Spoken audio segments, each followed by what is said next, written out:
अध्यात्मवादी भौतिकता अपनाई जाए। Audio number 3। अध्यात्म की उपेक्षा नहीं की जा सकती। सुप्रसिद्ध अमेरिकन उद्योगपति एडिंगटन ने अपना संपूर्ण जीवन धन संपत्ति की विशाल मात्रा अर्जित करने, भोग, ऐश्वर्य और इंद्रिय सुखों की तृप्ति करने में बिताया। वृद्धावस्था में भी उनके पास धन संपत्ति के अंबार लगे थे, पर वह शक्तियां जो मनुष्य को आत्मसंतोष प्रदान करती हैं, एडिंगटन के पास कब की विदा हो चुकी थी। मृत्यु की घड़ियां समीप आई देखकर उनका ध्यान भौतिकता से हटकर दार्शनिक सत्यों और आध्यात्मिक तथ्यों की ओर आया। वह अनुभव करने लगे कि पार्थिव जीवन की हलचलें और भौतिक सुखोपभोग प्राप्त करना ही मनुष्य जीवन का लक्ष्य नहीं, लोकोत्तर जीवन तथ्यों की शोध एक अनिवार्य कर्तव्य था। उसे भुला दिया गया। पश्चाताप की अग्नि में जलने लगे एडिंगटन। उन्होंने कहा, भौतिकता में क्षणिक सुख है और निरंतर विकसित होने का विनाशकारी गुण। निष्कर्ष तो इतने खराब होते हैं जिनके बारे में कोई कल्पना ही नहीं की जा सकती। विक्षोभ और दुर्वासनाओं की भट्टी में जलता हुआ प्राणी मृत्यु के आने पर जल विहीन मछली की तरह तड़पता है, पर तब सब परिस्थितियां हाथ से निकल चुकी होती हैं। केवल पश्चाताप ही शेष रहता है। जीवन के इस महत्वपूर्ण सारांश से वर्तमान और आगत पीढ़ी को अवगत कराने के लिए एडिंगटन ने एक महान साहस किया। उन्होंने एक संस्था बनाई और अपनी सारी संपत्ति उसे इसलिए दान कर दी कि यह संस्था मानव जीवन के आध्यात्मिक सत्य और तथ्यों की जानकारी अर्जित करे और उन निष्कर्षों से सर्वसाधारण को परिचित कराए जिससे आगे मरने वालों को इस तरह पश्चाताप की आग में झुलसते हुए ना विदा होना पड़े। यह संस्था अमेरिका में खोली गई। उसकी शाखा 32 ईस्ट 57वीं गली न्यूयॉर्क अमेरिका में थी। वहां प्रतिवर्ष धर्म और विज्ञान के संबंध पर उत्कृष्ट कोटि के भाषण कराए जाते हैं। इस श्रृंखला से विज्ञान, दर्शन और धर्म, साइंस, फिलॉसफी एंड रिलीजन शीर्षक से रसेल ब्रेन के निबंध का सारांश आध्यात्मिक चेतना की पुष्टि में उदाहरणार्थ प्रस्तुत किया जाता है। रसेल ब्रेन का कथन है, विज्ञान हमें पदार्थ की भौतिक जानकारी दे सकता है, किंतु पदार्थ क्यों बना, कैसे बना, इसका कोई उत्तर उसके पास नहीं है। जिन सत्य निर्णयों को विज्ञान नहीं दे सकता, उन्हें केवल दर्शन और धर्म के द्वारा ही खोजा जा सकता है। उसी का नाम अध्यात्म है। अज्ञात वस्तु की खोज मजेदार हो सकती है, पर जब तक उस वस्तु के संपूर्ण कारण को न जान लिया जाए, उस वस्तु को जीवन का अंग बनाना घातक ही होगा। मान लीजिए एक ऐसा व्यक्ति है जिसे यह पता नहीं कि अल्कोहल के गुण क्या हैं और हाइड्रोक्लोरिक एसिड के क्या गुण हैं, सल्फर, अमोनिया, क्लोरीन, फॉस्फेट की कितनी कितनी मात्रा में मिलकर कौन सी चीज बनेगी, पर वह जो भरी शीशी मिलती जाती है उनसे दवाएं तैयार करता जाता है। तो क्या वे दवाएं किसी मरीज को लाभ पहुंचा सकती हैं? लाभ पहुंचाना तो दूर, वह मरीज की जान ही ले सकती हैं। नियंत्रण रहित विज्ञान ऐसी ही दुकान है जहां सीमित ज्ञान के आधार पर औषधियां बनती हैं। उनसे एक रोग ठीक होता है, पर वे 2 नए रोग और पैदा कर देती हैं। आकाश के ग्रह नक्षत्र चक्कर लगाते हैं।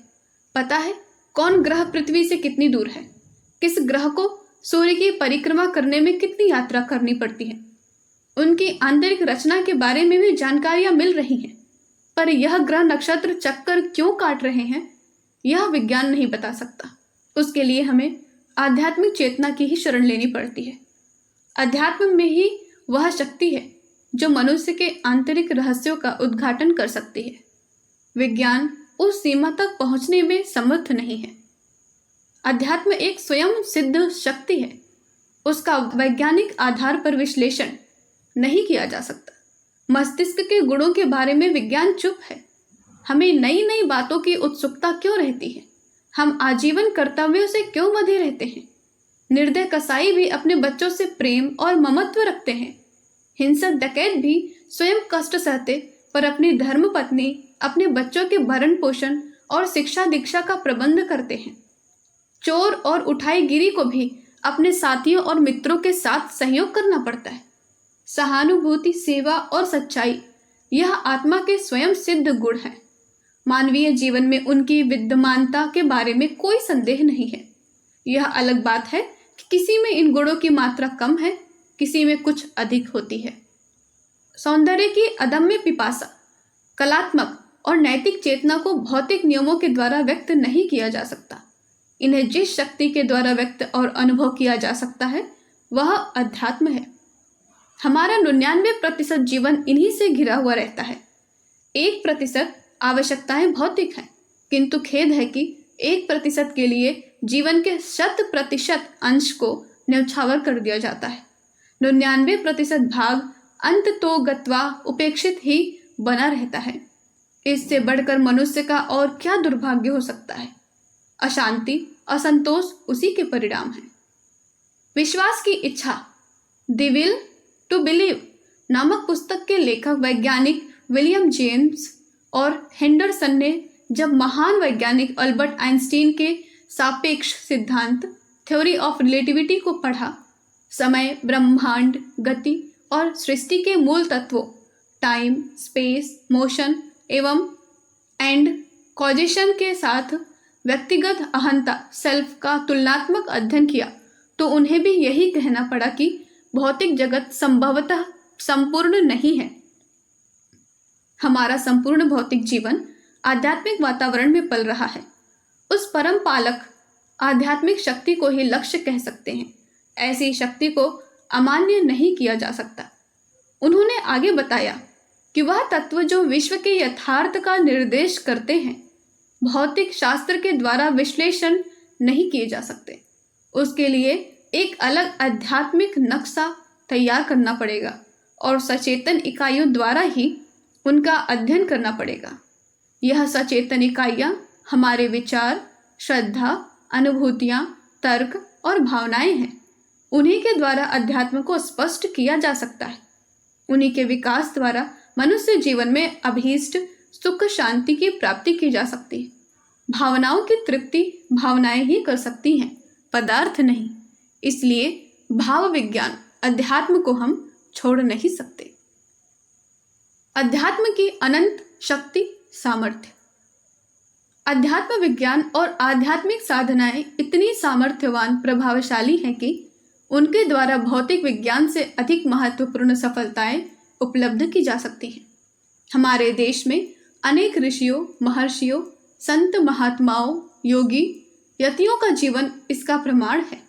बिना साधनों के उन्होंने आज से हजारों वर्ष पूर्व अंतरिक्ष, पृथ्वी, सूर्य, चंद्रमा आदि के संबंध में अनेकों महत्वपूर्ण तथ्य खोज निकाले थे।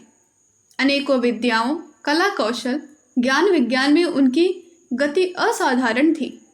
बड़े बड़े राज मुकुट उनके पैरों में झुकते थे, लेकिन अपनी अध्यात्म साधना के समक्ष वे सब कुछ महत्वहीन समझते थे और निरंतर अपने ध्येय में संलग्न रहते थे। आज उन्हीं अध्यात्मवेत्ताओं के देश में इस महान विज्ञान की जितनी दुर्गति हुई है, उस पर किसी विचारशील व्यक्ति का दुखी होना स्वाभाविक ही है। अध्यात्म विज्ञान के प्रति आजकल हमारे मूल्यांकन की कसौटी, परिचय प्राप्ति के ढंग इतने बदल गए हैं कि हम अध्यात्म विज्ञान से बहुत दूर भटक गए हैं। इसके वास्तविक मर्म को न जानने के कारण अध्यात्म के नाम पर बहुत से लोग जीवन के सहज पथ को छोड़कर अप्राकृतिक, असामाजिक, उत्तरदायित्वहीन जीवन बिताने लग जाते हैं। गलत, अस्वाभाविक जीवन क्रम के कारण कई बार शारीरिक अथवा मानसिक रोगों से पीड़ित हो जाते हैं। आज आध्यात्मिक जीवन बिताने का अर्थ जनसाधारण में लोक जीवन को उपेक्षित मानने से होता है। अक्सर लोगों में यह धारणा भी कम नहीं फैली है कि यह संसार क्षणभंगुर है, माया है। इसका त्याग करने पर ही मोक्ष, कल्याण की मंजिल प्राप्त हो सकती है। और इसी धारणा से प्रेरित होकर बहुत से लोग अपना कर्तव्य, अपनी जिम्मेदारियां छोड़ बैठते हैं, अपना घर बार छोड़ बैठते हैं। लेकिन यदि घर गृहस्थी को छोड़ना, अपने कर्तव्यों से मुंह मोड़ना ही आध्यात्मिक पथ पर बढ़ने के प्रथम चिन्ह है, तो सारे ऋषियों को हमें आध्यात्मिक इतिहास से हटाना होगा, क्योंकि प्रायः सभी ऋषि महर्षि गृहस्थ थे, जनसाधारण का स्वाभाविक जीवन बिताते थे। गुरुकुल पाठशालाएं चलाते थे, जनता के धर्म शिक्षण का कार्य पूरी तरह निभाते थे। ऋषियों ने संन्यास आश्रम की व्यवस्था करके घर छोड़ने की बात भी कही थी, लेकिन जीवन के शेष चौथे भाग में, वृद्धावस्था में, वह भी मुक्ति के लिए नहीं, अपितु जीवन भर अर्जित ज्ञान से समाज को लाभान्वित करने, परमार्थ का जीवन बिताने के लिए। सांसारिक दृष्टि से भी धर्म अर्थ काम के बाद फिर मोक्ष का नंबर आता है। खेद होता है जब लोग विभिन्न परिस्थितियों में जीवन के निखरे बिना, संस्कारित हुए बिना अपने स्वाभाविक जीवन पथ को छोड़कर संसार को छोड़ते हैं, अपने कर्तव्य उत्तरदायित्वों से मुंह मोड़ते हैं। चूंकि उनकी वृत्तियां परिमार्जित तो होती नहीं, इसलिए आगे चलकर अनेकों द्विधाओं द्वंद्वों में पड़कर वे अशांति और असंतोष का जीवन बिताते हैं, अपने आप को कोसने लगते हैं। संसार में क्षणभंगुरता के पाठ को पढ़कर न जाने कितने होनहार व्यक्तियों का जीवन नष्ट हो जाता है। अपने लिए या समाज के लिए वे जो कोई महत्वपूर्ण कार्य करते वह तो होता ही नहीं, उल्टे ऐसे लोग समाज पर भार स्वरूप बनकर रहने लगते हैं, क्योंकि शरीर रहते कोई कितना ही त्यागी बने, उसे भोजन वस्त्र आदि की आवश्यकता तो होती है। वस्तुतः मुक्ति जीवन के सहज विश्वास क्रम की वह अवस्था है जहाँ मानवीय चेतना सर्वव्यापी विश्व चेतना से युक्त होकर स्पंदित होने लगती है और उसमें से परमार्थ कार्यों का मधुर संगीत गूंजने लगता है। तब व्यक्ति अपने सुख, अपने लाभ, अपनी मुक्ति को भूलकर सबके कल्याण के लिए लग जाता है। इस ऊंची मंजिल तक सांसारिक परिस्थितियों में साधनामय जीवन बिताने से ही पहुंचा जा सकता है। जिस तरह बिना सीढ़ियों के छत पर नहीं पहुंचा जा सकता, उसी तरह संसार में अपने कर्तव्य उत्तरदायित्वों को पूर्ण किए बिना जीवन मुक्ति की मंजिल तक नहीं पहुंचा जा सकता। ऋषियों ने जीवन के सहज पथ का अनुगमन करके पारिवारिक जीवन में रहकर ही अपूर्व आध्यात्मिक उत्कर्ष प्राप्त किया था, ब्रह्म का साक्षात्कार भी। जब तक शरीर है, संसार में रहना है, भूख प्यास महसूस होती है, तब तक इस संसार को नाशवान क्षणभंगुर कहकर लोग जीवन की उपेक्षा करना बहुत बड़ी भूल है, अपने आप को धोखा देना है। ऐसी स्थिति में मुक्ति असंभव है। अपने वैयक्तिक, सामाजिक, सांसारिक उत्तरदायित्वों को त्याग कर जीवन मुक्ति की चाह रखने वाले व्यक्ति को इस संबंध में निराश ही रहना पड़े तो कोई आश्चर्य नहीं। अध्यात्म शास्त्र के प्रणेता ऋषियों ने तो मनुष्य को उत्तरोत्तर कर्तव्य युक्त जीवन बिताने का निर्देश दिया था। 4 आश्रमों में प्रथम ब्रह्मचर्याश्रम में विद्याध्ययन, गुरु सेवा, आश्रम के कार्य, फिर इससे बढ़कर गृहस्थ में परिवार के भरण पोषण का भार, समाज के कर्तव्यों का उत्तरदायित्व सौंपा था। क्रमशः वानप्रस्थ और संन्यास, लोक शिक्षण, जन सेवा के लिए निश्चित थे। इस व्यवस्था के अनुसार एक क्षण भी मनुष्य उत्तरदायित्वहीन जीवन नहीं बिता सकता। कैसा था उनका अध्यात्म! जनक राजा होकर भी जीवन मुक्त थे, हरिश्चंद्र सत्यवादी, राम अवतारी, कृष्ण भोगी होकर भी योगी थे, क्रोधी स्वभाव होने पर भी दुर्वासा महर्षि थे, श्री कृष्ण के गुरु। जो लोक जीवन को पुष्ट ना कर सके, जो व्यक्ति का सर्वांगीण विकास साध ना सके, जो जगपथ पर चलते हुए मनुष्य को शक्ति प्रेरणा न दे सके, जो मनुष्य को व्यावहारिक जीवन का राजमार्ग न दिखा सके, वह अध्यात्म विज्ञान हो ही नहीं सकता।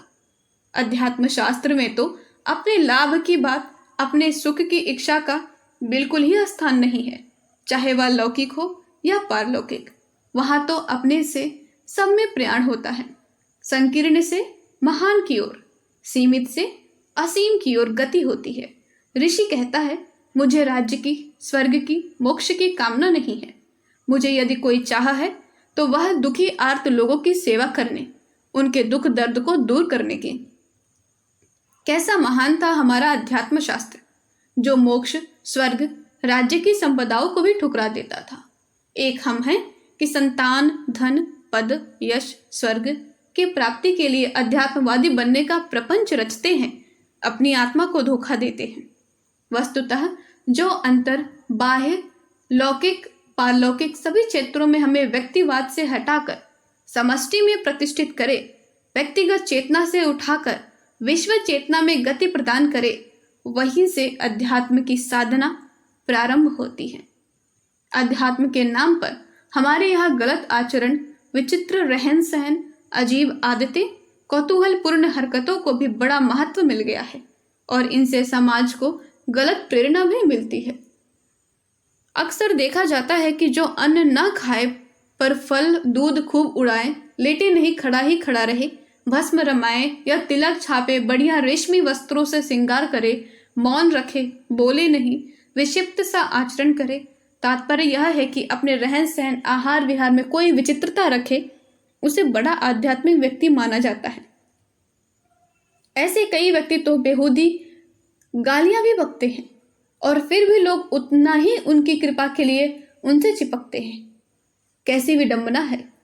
अब अप्राकृतिक जीवन, विकृत आचरण, फूहड़, रहन सहन भी हमारे यहाँ आध्यात्मिक गुण समझे जाते हैं। विचार कीजिए, कभी ऐसा अध्यात्म जो जीवन को अस्वाभाविक बनाए मनुष्य का कल्याण कर सकता है? कदापि नहीं। आवश्यकता इस बात की है कि हम अपने अध्यात्म विज्ञान के महत्व को समझें, उसके बारे में पर्याप्त जानकारी करें और इसके नाम पर जो गलत बातें प्रचलित हो रही हैं उनसे अपना बचाव करें। अध्यात्म को अपने जीवन विश्वास का आधार बनाएं।